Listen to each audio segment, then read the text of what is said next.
आज हमारे हिंदी साहित्य की इस कक्षा में नाथ साहित्य के बारे में अध्ययन करेंगे। नाथ साहित्य क्या? देखो, नाथ शब्द का शाब्दिक अर्थ क्या होता है? नाथ शब्द का शाब्दिक अर्थ है मुक्ति दान करने वाला। क्या होता है?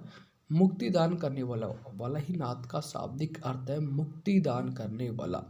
मुक्ति को दान वही कर सकता है जिसने पहले स्वयं मुक्ति प्राप्त कर ली हो। समझ गए? नाथ शब्द का शाब्दिक अर्थ क्या हुआ? मुक्ति दान करने वाला। और मुक्ति का दान वही व्यक्ति कर सकता है जिसने पहले स्वयं की मुक्ति कर ली हो। जो स्वयं की मुक्ति कर लेगा वही तो दूसरों की मुक्ति कर सकता है। इनका अब देखो, नाथ संप्रदाय है। नाथ संप्रदाय को जो सर्वाधिक क्षेत्र था राजपूताना और पंजाब रहन। राजस्थान हो गया, और राजस्थान के आसपास और पंजाब क्षेत्र में इनका प्रमुख क्षेत्र रहा था। जबकि सिद्धों का तो पूर्वोत्तर भारत रहा था, यानी उड़ीसा, बंगाल, नेपाल इस तरफ रहा था। जबकि नाथों का जो क्षेत्र था वो मुख्य रूप से राजपूताना और पंजाब रहा था। अब नाथों में पहला आता मच्छेंद्र नाथ। कौन आता? नाथों में पहला मच्छेंद्र नाथ। अभिनव गुप्त की रचना। किस रचना? अभिनव गुप्त की रचना है तंत्रालोक, जो कि 11वीं सदी के प्रवर्तक, 11वीं सदी अभिनव गुप्त की रचना तंत्रालोक, जो 11वीं सदी के पूर्वार्ध में लिखी गई थी। कब लिखी गई थी? 11वीं सदी के पहले पूर्वार्ध में लिखी गई थी। उसमें मच्छेंद्र विभु का उल्लेख मिलता है। किसका उल्लेख मिलता है? मच्छेंद्र विभु का उल्लेख मिलता है उसके किस में? इस तंत्रालोक में। किसकी रचना है तंत्रालोक? किसकी रचना है? ये अभिनव गुप्त की रचना का नाम है तंत्रालोक। किसकी रचना? अभिनव गुप्त की रचना का नाम है तंत्रालोक। और इस तंत्रालोक में किसका? मच्छेंद्र नाथ के बारे में उल्लेख मिलता है। किसके बारे में? मच्छेंद्र नाथ के बारे में उल्लेख मिलता है। इस नाम की पहचान मच्छेंद्र से की जाती है, और ये नाम है इसी मच्छेंद्र विभु है। मच्छेंद्र विभु है। इस मच्छेंद्र विभु का ही मच्छेंद्र नाम से इसकी पहचान की जाती है। भाई मच्छेंद्र नाथ ही होगा अभिनव गुप्त की रचना में। क्या कह रहे हैं कि अभिनव गुप्त की एक रचना का नाम है तंत्रालोक। प्रश्न बन सकता है कि तंत्रालोक किसकी रचना है? अभिनव गुप्त की रचना। कब लिखी गई? 11वीं सदी में। कब की है? 11वीं सदी के पूर्वार्ध में लिखी है, 11वीं सदी से पहले लिखी गई थी। इसमें एक मच्छेंद्र विभु का उल्लेख मिलता है, और इस मच्छेंद्र विभु को ही मच्छेंद्र नाथ कहा जाता है। इस प्रकार मच्छेंद्र नाथ का समय 10वीं 11वीं सदी रहा। मुख्य रूप से 10वीं सदी, 11वीं सदी से पूर्वार्ध। अब 11वीं सदी से पहले कौन आएगा? 10वीं सदी। तो इसका मच्छेंद्र नाथ का समय कौन सा माना जाता? 10वीं सदी माना जाता है। मच्छेंद्र नाथ की 4 रचनाएं हैं। अब उनमें 4 रचना कौन कौन सी है? कोल ज्ञान निर्णय। पहली रचना का नाम है कोल ज्ञान निर्णय। दूसरा अकुल वीर तंत्र, अकुल वीर तंत्र। तीसरी कुलानंद, और चौथी ज्ञान कारिका। क्या नाम है? ज्ञान कारिका। 4 रचनाएं बहुत इंपॉर्टेंट है इसकी। उसमें से ये सबसे ज़्यादा पूछा जाता है परीक्षा में, अकुल वीर तंत्र किसकी रचना है? तो अकुल वीर तंत्र मच्छेंद्र नाथ की रचना है। कोल ज्ञान निर्णय कौन करता? कोल ज्ञान निर्णय मच्छेंद्र नाथ है। कुलानंद मच्छेंद्र नाथ की, और ज्ञान कार्य का रचना किसकी? मच्छेंद्र नाथ है। मच्छेंद्र नाथ की 4 रचनाएं हैं, उसमें से अकुल वीर तंत्र ज़्यादा पूछ जाते हैं। उसको याद करने की बात है कि अकुल वीर तंत्र किसकी रचना? मच्छेंद्र नाथ की रचना का नाम है। मच्छेंद्र नाथ का वास्तविक नाम क्या था? विष्णु शर्मा। देखो, इसके 3 नाम मिलते हैं, विष्णु शर्मा, मीननाथ और मच्छेंद्र नाथ। तो मच्छेंद्र नाथ का वास्तविक नाम था विष्णु शर्मा, और बाद में यह मीननाथ कहलाई। पहले विष्णु शर्मा थे, फिर बाद में क्या नाम कहलाई? क्या कहलाई? मीननाथ कहलाई, और इसके बाद इसका नाम मच्छेंद्र नाथ पड़ा। जो कोई प्रश्न पूछ सकता है कि मच्छेंद्र नाथ का शुरू में क्या नाम था? विष्णु शर्मा। विष्णु शर्मा से मीननाथ हो गई, और मीननाथ से मच्छेंद्र नाथ हो गए। ये चौथे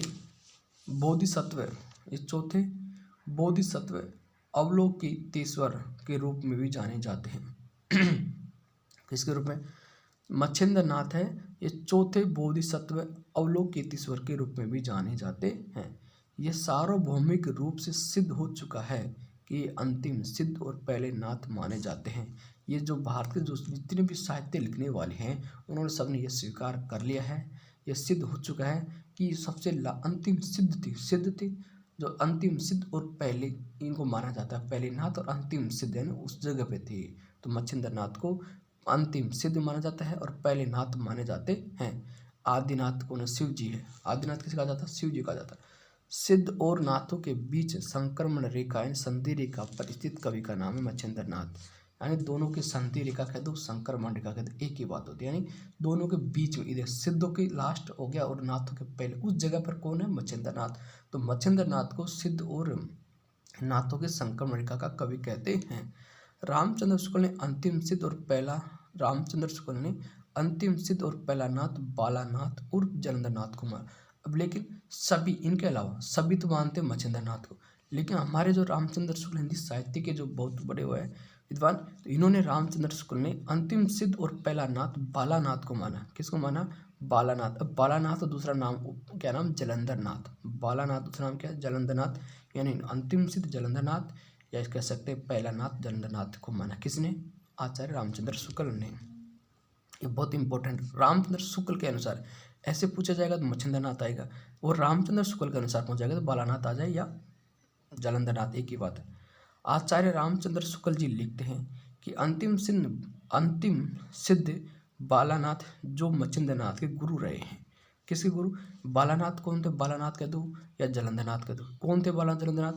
ये मच्छिंद्र नाथ के गुरु रहे हैं। ये बालानाथ ही है जो सिद्धई से अपनी परंपरा को समाप्त करके पंजाब के जलंधर में आकर योग साधना रंभाई। को इन्होंने क्या किया? सिद्धों की अपनी परंपरा को समाप्त करके और पंजाब के एक जलंधर शहर है, उस जलंधर शहर में आकर के योग साधना रंभाई और जलंधर नाथ कहलाया। जलंधर में आके काम करने लगा, इसलिए इसे क्या कहते हैं? जलंधर नाथ। पहले नाम था बालानाथ। पंजाब में किया, अंतिम सिद्ध माना जाता रामचंद्र शुक्ल के अनुसार। पंजाब के जलंधर शहर में योग साधना की और ये फिर इन्होंने अपने योग साधना रंभाई और इसे ये क्या कहलाई? जलंधर नाथ कहलाई। जाग मच्छिंद्र गोरख आया। जाग मच्छिंद्र गोरख आया।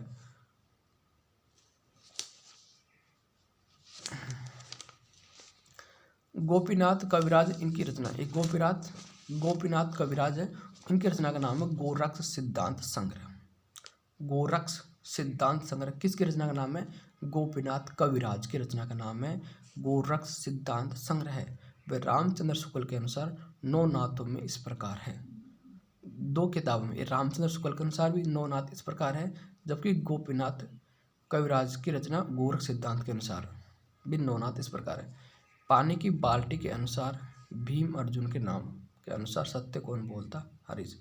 देखो पहले याद करेंगे जलंधर नाथ। रामचंद्र शुक्ल ने पहला माना जलंधर नाथ, इसको कहते बालानाथ जो कहते। जलंधर नाथ बाद दूसरा आया चरपट नाथ। क्या नाम आया? चरपट नाथ। चरपट नाथ के बाद में जड़ भरत आया। क्या नाम? जड़ भरत।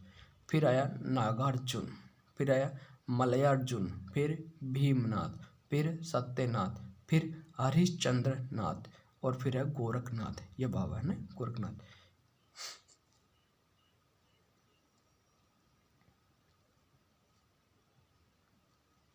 नागार्जुन प्रसिद्ध रसायनी थी, वे रसायन शास्त्र के ज्ञाता है, शून्यवाद का आविष्कारक भी है। बहुत ये नागार्जुन नाथ संप्रदाय से था, ये प्रसिद्ध रसायनी थी, यानी रसायन शास्त्र ज्ञाता थे नागार्जुन, और इन्होंने शून्यवाद के आविष्कार भी थे। शून्यवाद का आविष्कार किया था नागार्जुन ने। नाथों का क्रम इस प्रकार रहेगा जलंधर नाथ, मच्छिंद्र नाथ और गोरखनाथ। ठीक है, प्रश्न पूछ जाए कि पहले कौन है? जलंधर नाथ आएगा, उसके बाद मच्छिंद्र नाथ है, उसके बाद में गोरखनाथ आएगा। गोरखनाथ ये नाथ संप्रदाय के प्रवर्तक माने जाते हैं। किसके? नाथ संप्रदाय के प्रवर्तक किससे कहते हैं? गोरखनाथ को नाथ संप्रदाय का प्रवर्तक माना जाता। किसका प्रवर्तक? नाथ संप्रदाय का प्रवर्तक गोरखनाथ को माना जाता है। राहुल सांकृत्यान का कहना है कि ये विक्रमी की 10वीं सदी में थे। 10वीं विक्रम के 10वीं सदी में थे, यानी 9वीं सदी। तो 9वीं सदी ईस्वी में 9वीं सदी में थे। राहुल सांकृत्यान गोरखनाथ का समय 9वीं सदी था। रामचंद्र शुक्ल ने 13वीं सदी का माना। राहुल सांकृत्यान ने गोरखनाथ को 9वीं सदी का माना। रामचंद्र शुक्ल ने इसको 13वीं सदी का न माना, और पीताम्बर दास जो व्रत वाला है इन्होंने इसे 11वीं सदी का माना। तो देखो 3 इस पर फैक्ट बन गए। रामचंद्र शुक्ल के अनुसार 13वीं सदी गोरखनाथ का समय, पीताम्बर दत्त व्रत वाले 11वीं सदी माना, जबकि राहुल सांकृत्यान ने इसे कौन सी सदी का माना? 9वीं सदी का माना है। इन सब में सर्वमान्य मत गोरखनाथ 10वीं सदी के है या 10वीं 11वीं सदी के युग में माना जाएगा। जबकि सर्वमान्य मत है वो 10वीं 11वीं सदी के बीच का माना जाता है। किसको? गोरखनाथ का। 10वीं सदी होगा, 11वीं सदी के माना जाता है गोरखनाथ का समय। अमीर खुसरो किस सदी के कवि है? जन्म 1253 में और मृत्यु 1325 में अमीर खुसरो की मृत्यु हुई थी। तो 1253 और किस और काउंटिंग जो मृत्यु होती है ना उस सदी को काउंटिंग किया जाता है। तो मृत्यु होती है इसकी लगभग 1325। अब 1300 के बाद में कौन सी सदी आती है? 14वीं सदी।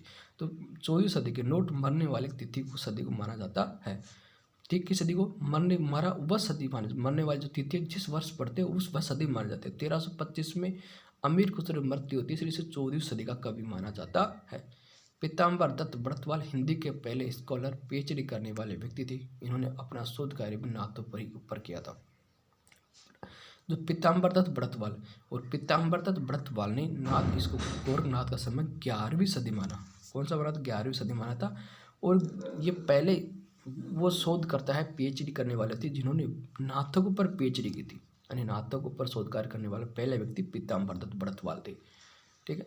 हिंदी में योग साधना क्या है? हिंदी में योग साधना षट चक्कर साधना, कुंडलिनी जागरण, प्राणायाम की कठोर, अष्टांग योग मार्ग लेकर पहली बार गोरखनाथ लेकर आए थे। ये इतनी चीज कौन से हिंदी में, हमारी हिंदी में यानी योग साधना लाया गोरखनाथ। षट चक्कर साधना, कुंडलिनी जागरण, प्राणायाम की कठोर, अष्टांग योग मार्ग लेकर पहली बार गोरखनाथ आए थे। कौन आए थे? गोरखनाथ आए थे। अब देखो ये कमल चक्र आकृति का होता है। सबसे पहले देखो मूलाधार चक्र होता है, मूलाधार चक्र से आता स्वादिष्ठानाथ चक्र, स्वादिष्ठानाथ चक्र से मणिपूरक चक्र, फिर अनाहत चक्र, फिर विशुद्ध चक्र, फिर आज्ञा चक्र होता है। और आज्ञा चक्र के पास में सुषुम्ना नाड़ी होती है। स्वादिष्ठानाथ चक्र के पास पिंगला नाड़ी होती है, ठे चंद्रमा, और ईडा नाड़ी इगला सूर्य होता है।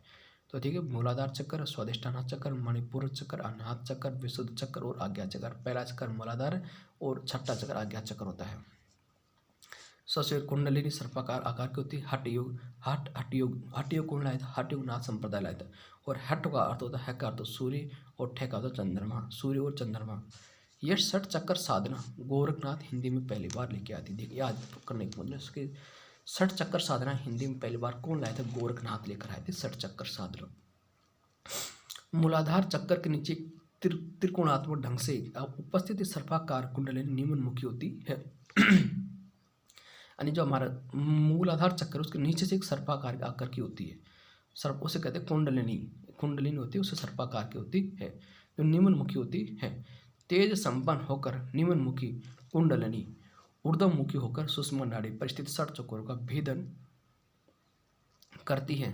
आज्ञा चक्कर से भेदन करते हुए कुंडलिनी तालु मूल से होकर नासिका के अग्र भाग एवं दोनों भ्रुकुटियों के मध्य जहाँ सहसा चक्र में परम तत्व विद्यमान है वहाँ पहुँचती है और आत्मा को परमात्मा की प्राप्ति कराती है।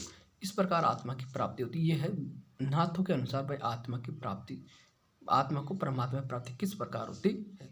अब देखो गोरखनाथ राजस्थान की जनश्रुतियों में इनका नाम यह मिलता है। देखो राजस्थान की जो हमारी जो जनश्रुति जो लोगों के मन से कही जाती है, लोगों की जो बातों में कही जाती है, कोई लिखित प्रमाण नहीं है। जनश्रुति का अर्थ होता है कहीं का भाई कोई लिखित प्रमाण नहीं है, लेकिन ऐसे सुनी जाती है। हम अपने बूढ़ों से हम दूसरों सुनाते हैं, ऐसे जनश्रुति होती है।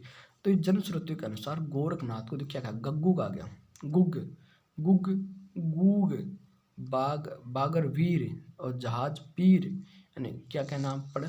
गुग गूग बागर वीर जहाज पीर, ये कितने नाम मिलते? किस में मिलता? जनश्रुति में गोरखनाथ के। आदिकाल में सबसे ज़्यादा गद्य साहित्य की सृजना नाथों ने की थी। क्या करा कि आदिकाल के अंदर जो आदिकाल था उस आदिकाल में जो गद्य साहित्य प्रारंभ गोरखनाथ से माना जाता है।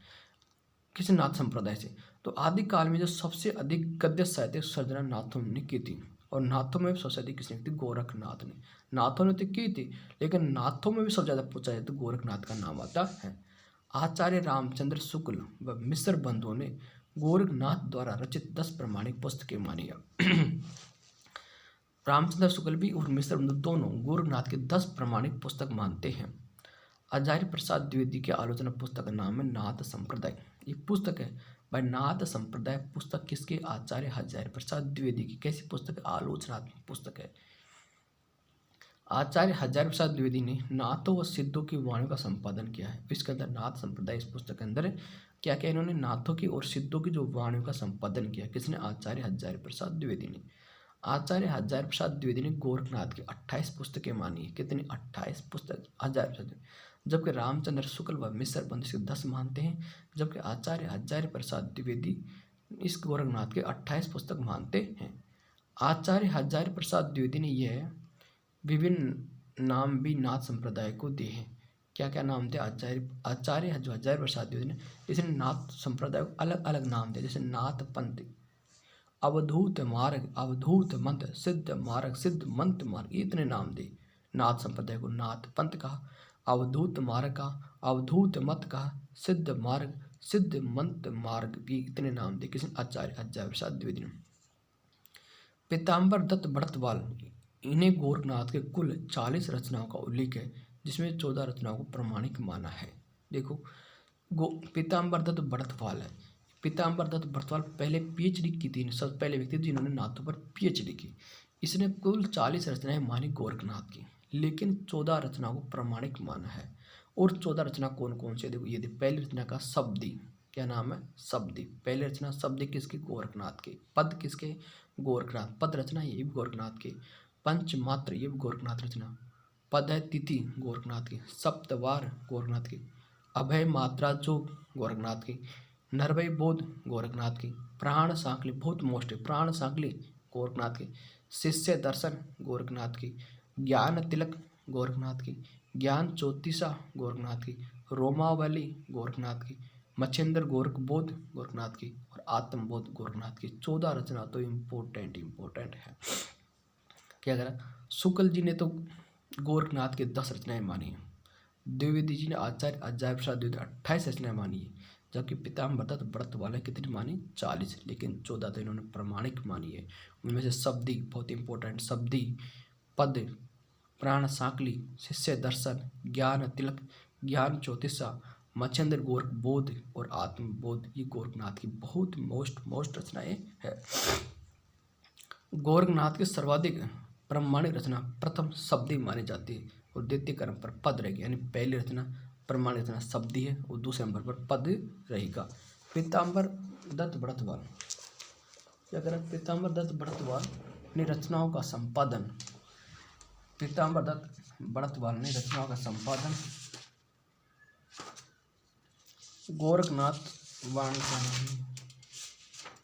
गोरखवाणी नाम से किया था।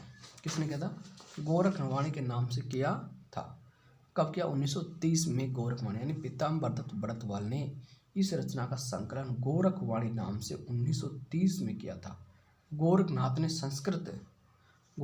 संस्कृत भाषा में भी रचनाएं लिखी है।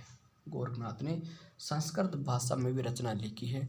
मिश्र बंधुओं ने गोरखनाथ की 9 संस्कृत रचनाओं का उल्लेख किया है। जो मिश्र बंधु थे उन्होंने गोरखनाथ की 9 संस्कृत रचनाओं का उल्लेख किया है। पहली बात, इसका मतलब क्या है कि गोरखनाथ जी संस्कृत भाषा के भी जानकार थे, ज्ञाता थे। इन्होंने संस्कृत में रचनाएं लिखी और मिश्र बंधु ने गोरखनाथ की 9 संस्कृत रचनाओं का उल्लेख किया है। मिश्र बंधुओं ने गोरखनाथ को हिंदी का पहला गद्यकार माना है। यानी मिश्र बंधु थे, इन मिश्र बंधुओं ने क्या कह रहा है कि मिश्र बंधुओं ने गोरखनाथ को हिंदी का पहला गद्यकार माना, पहला गद्यकार लेखन, गद्य लिखने वाला पहला लेखक माना मिश्र बंधुओं ने गोरखनाथ को। लेकिन इसके प्रमाण में जो उदाहरण प्रस्तुत किए गए वे अप्रमाण, लेकिन मिश्र बंधुओं ने इस बात के लिए जो प्रमाण दिए हैं वो प्रमाण क्या होते हैं? अप्रमाणिक हो जाते हैं। गोरखनाथ की कुछ गद्य रचनाएं मुख्य तौर पर संस्कृत में लिखी गई है। गोरखनाथ की जो मुख्य कुछ गद्य रचनाएं हैं जो मुख्य रूप से संस्कृत भाषा में लिखी गई है। कौन कौन सी? निरंजन पुराण है, वैराट पुराण है, शक्ति संगम केंद्र है, अमरोध सानमक है, महार्त मंजरी है और विवेक मार्तंड, ये रचनाएं हैं गोरखनाथ की। कौन कौन सी? निरंजन पुराण, वैराट पुराण, शक्ति संगम केंद्र, अमरोध शासनम और महार्त मंजरी और विवेक मार्तंड, ये रचनाएं हैं। कुछ विद्वानों का विचार है कि काफिर बोध रचना भी गोरखनाथ ने ही लिखी थी। एक रचना का नाम है काफिर बोध। इस काफिर बोध रचना को भी गोरखनाथ की मानी जाती है। गोरखनाथ के संदर्भ में आचार्य हजारी प्रसाद द्विवेदी के चर्चित कथन। देखो गोरखनाथ के बारे में आचार्य हजारी प्रसाद द्विवेदी ने क्या क्या कहा था। क्या कहा था कि गोरखनाथ अपने युग के सबसे बड़े नेता थे। किसने कहा? हजारी प्रसाद द्विवेदी ने। गोरखनाथ अपने युग के सबसे बड़े नेता थे। ये कथन किसका? आचार्य प्रसाद द्विवेदी का। बहुत मोस्ट कथन है। शंकराचार्य के बाद इतना प्रभावशाली और महिमा निमित्त दूसरा नहीं हुआ। यानी शंकराचार्य के बाद में सबसे शक्तिशाली कौन था? तो वो था गोरखनाथ। ये कथन भी किसका? आचार्य हजारी प्रसाद द्विवेदी का है। भक्ति आंदोलन से पहले गोरखनाथ का ही आंदोलन था जो पूरे भारतवर्ष में पहला था। यानी भक्ति आंदोलन से पहले कोई गोरखनाथ का आंदोलन ही था जो पूरे भारत में पहला था। ये भी कहा गया किसने? आचार्य हजारी प्रसाद द्विवेदी ने। 3 कथन इंपॉर्टेंट है। कौन कौन से? कि गोरखनाथ अपने युग के सबसे बड़े नेता आचार्य हजारी प्रसाद द्विवेदी। शंकराचार्य के बाद में इतना प्रभावशाली गोरखनाथ थे। ये किसने कहा? आचार्य हजारी प्रसाद द्विवेदी ने। इसके बाद में भक्ति आंदोलन से पहले गोरखनाथ का जो ये आंदोलन था जो पूरे भारतवर्ष में पहला। ये कहा। 3 कथन आचार्य हजारी प्रसाद द्विवेदी के मोस्ट है।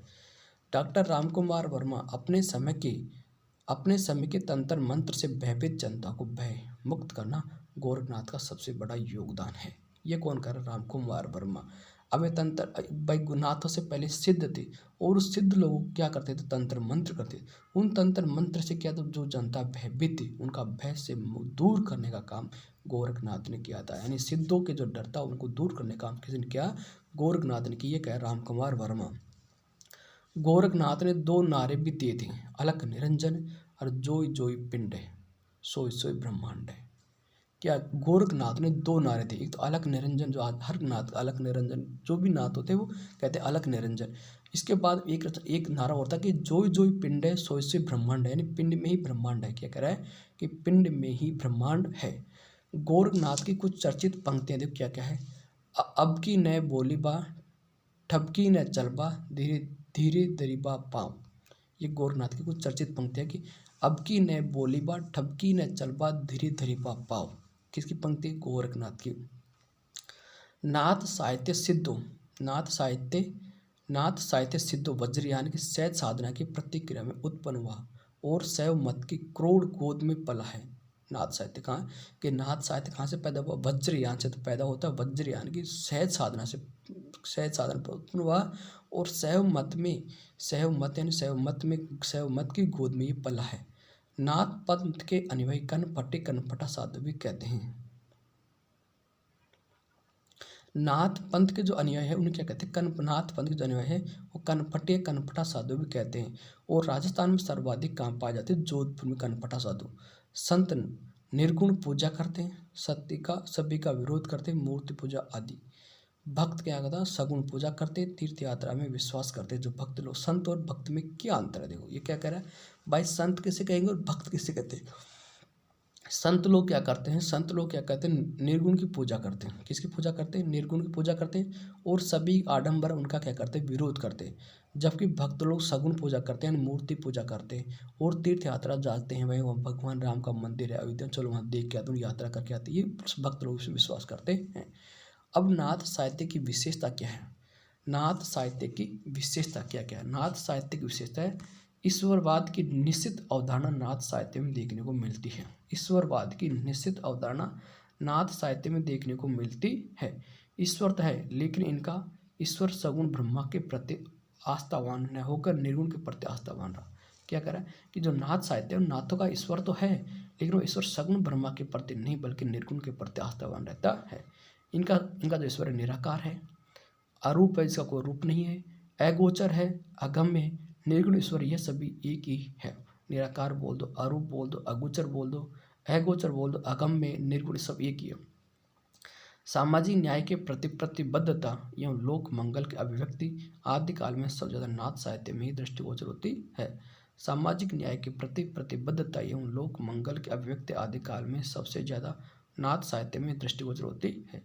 इन्होंने सामाजिक समानता का आदर्श प्रस्तुत किया। किन्होंने? नाथों ने सामाजिक समानता का आदर्श प्रस्तुत किया है।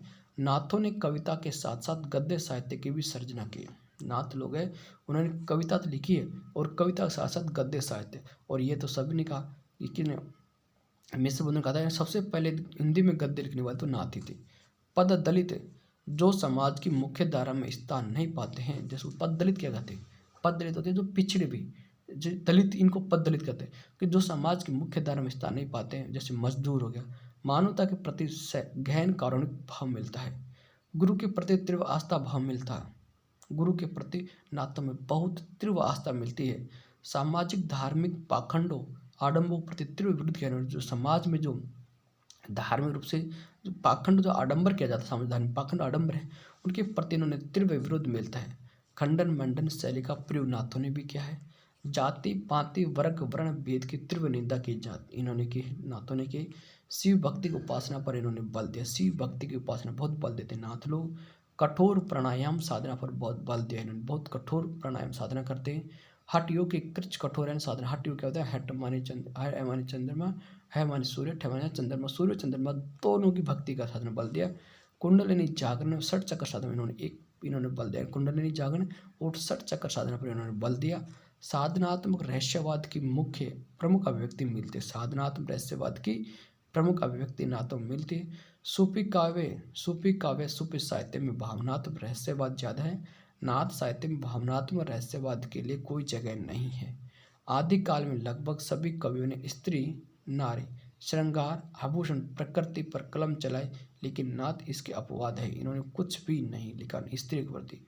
आदिकाल के जितने भी कवि हैं उन्होंने सभी ने स्त्री नारी पर श्रृंगार आभूषण प्रकृति कलम चला, लेकिन नाथ तो इस पर कुछ नहीं लिखा है।